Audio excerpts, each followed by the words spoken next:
ఆంధ్రప్రదేశ్లో job calendar విడుదలపైన తాజా సమాచారం రావడం జరిగింది. 866 పోస్టులు అండి. 18 నోటిఫికేషన్స్ ద్వారా భర్తీ చేస్తారు. డీటెయిల్ ఇన్ఫర్మేషన్ చెప్తాను, వీడియోని చివరిదాకా చూడండి. చాలామంది వీడియో చూస్తున్నారు కానీ చాలా తక్కువ మంది వీడియో లైక్ చేస్తున్నారు. కొంచెం వీడియో లైక్ చేసి సపోర్ట్ చేయండి. ఇంకా ఎవరైనా మన ఛానల్ని సబ్స్క్రైబ్ చేసుకోకపోతే వెంటనే సబ్స్క్రైబ్ చేసుకోండి. అలాగే మన వాట్సాప్ గ్రూప్ లింక్ అయితే కింద డిస్క్రిప్షన్లో ఇస్తాను. ఇంకా ఎవరైనా జాయిన్ అవ్వకపోతే వెంటనే జాయిన్ అవ్వండి. ప్రతి ఒక్క జాబ్ అప్డేట్స్ దాంట్లో లభిస్తూ ఉంటాయి. దీనికి సంబంధించిన డీటెయిల్ ఇన్ఫర్మేషన్ లింక్ అయితే నేను ఇంకా కింద డిస్క్రిప్షన్లో ప్రొవైడ్ చేస్తాను. అఫీషియల్ సమాచారం మీరు అక్కడైతే చూడొచ్చు. సో 12న మనకు జాబ్ క్యాలెండర్, జనవరి 12వ తేదీన జాబ్ క్యాలెండర్ అయితే రిలీజ్ చేస్తున్నారు. మొత్తంగా 18 శాఖల్లో 866 పోస్టులకు సంబంధించి ఈ భర్తీ ప్రకటన అయితే ఉంటుంది. అటవీ శాఖలో అత్యధికంగా పోస్టులు అయితే భర్తీ చేస్తున్నారు. పాత నోటిఫికేషన్ల రాత పరీక్షల తేదీలు కూడా వెల్లడించే అవకాశం అయితే ఉంది. రాష్ట్ర ప్రభుత్వం కసరత్తు అని చెప్పి ఈరోజు సమాచారం అయితే రావడం జరిగింది. కొత్త నోటిఫికేషన్ల జాబితా చూసుకుంటే అటవీ శాఖలో సెక్షన్ ఆఫీసర్కి సంబంధించి 100 పోస్టులు, బీట్ ఆఫీసర్ అంటే ఫారెస్ట్ బీట్ ఆఫీసర్కి సంబంధించి 691 పోస్టులు, నెక్స్ట్ డ్రాఫ్ట్స్మెన్ టెక్నికల్ అసిస్టెంట్కి సంబంధించి 13, ఠానేదార్ అటవీ శాఖకు సంబంధించి 10, మున్సిపల్ శాఖలో జూనియర్ అకౌంట్స్ ఆఫీసరు అలాంటి పోస్టులు ఒక 11, అగ్రికల్చర్ ఆఫీసర్ 10, ఎగ్జిక్యూటివ్ ఆఫీసర్ 7, దేవాదాయ శాఖలో జిల్లా సైనిక్ ఆఫీసర్ 7, గ్రంథాలయ పాలకులు 2, horticulture officer 2, assistant inspector 3, technical అసిస్టెంట్కి సంబంధించి 4 పోస్టులు. టోటల్గా ఈ జాబ్ క్యాలెండర్లో 866 పోస్టులు అయితే భర్తీ అయితే చేయనున్నారు.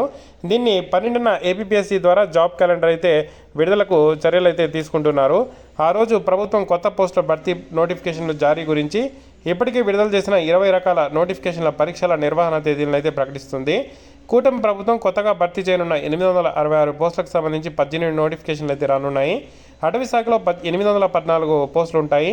త్వరలో పూర్తిగానున్న ఎస్సీ వర్గీకరణ అనుగుణంగా ఈ నోటిఫికేషన్లు అయితే ఇస్తామని ప్రభుత్వం ప్రకటించడం జరిగింది. సో మనకు నోటిఫికేషన్ తేదీలు చూసుకుంటే ఈ ఎస్సీ వర్గీకరణ కంప్లీట్ అయిన తర్వాత మనకు ఈ నోటిఫికేషన్కి సంబంధించి డీటెయిల్ ఇన్ఫర్మేషన్స్ అయితే రిలీజ్ అయ్యే అవకాశం అయితే ఉంది.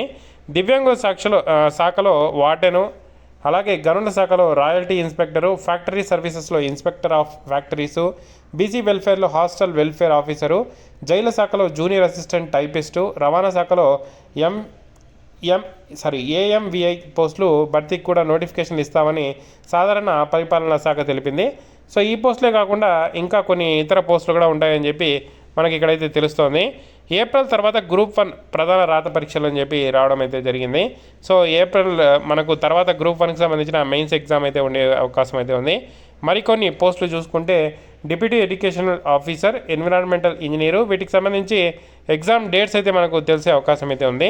వీటికి 2025 మార్చి చివరి నుంచి అదే ఏడాది జూన్ నెలాఖరులోగా పరీక్షలు నిర్వహించేలా తేదీలు అయితే ఖరారుపై కసరత్తు అయితే జరుగుతుందని చెప్పి చెప్పడం జరిగింది. సో వీటికి సంబంధించిన డేట్స్ కూడా మనకు జనవరి 12వ తేదీ జాబ్ క్యాలెండర్లో భాగంగా రిలీజ్ అయ్యే అవకాశం అయితే ఉంది.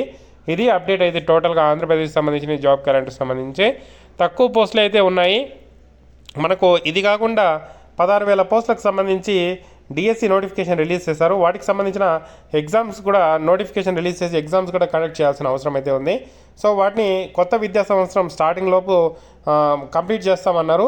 మనకు ఎస్సీ వర్గీకరణ సంబంధించి ఈ మంత్ ఎండింగ్ లోపల ఒక కొలిక్ అయితే వచ్చే అవకాశం అయితే ఉంది. దాని తర్వాత ఈ నోటిఫికేషన్ ఎప్పుడు రిలీజ్ చేస్తారు, వాటికి సంబంధించిన పరీక్షలు ఎప్పుడు నిర్వహిస్తారు అనే అవకాశం అయితే ఉంది, ఇన్ఫర్మేషన్ వచ్చే అవకాశం అయితే ఉంది. సో ఇది ఇప్పటిదాకా ఉన్న అప్డేటెడ్ ఇన్ఫర్మేషన్. ఎటువంటి అప్డేట్ ఇన్ఫర్మేషన్ వచ్చినా మన ఛానల్లో వస్తుంది. రెగ్యులర్గా ఫాలో అవ్వండి. వాట్సాప్ గ్రూప్ లింక్ అయితే కింద డిస్క్రిప్షన్లో ఇచ్చాను, జాయిన్ అవ్వండి.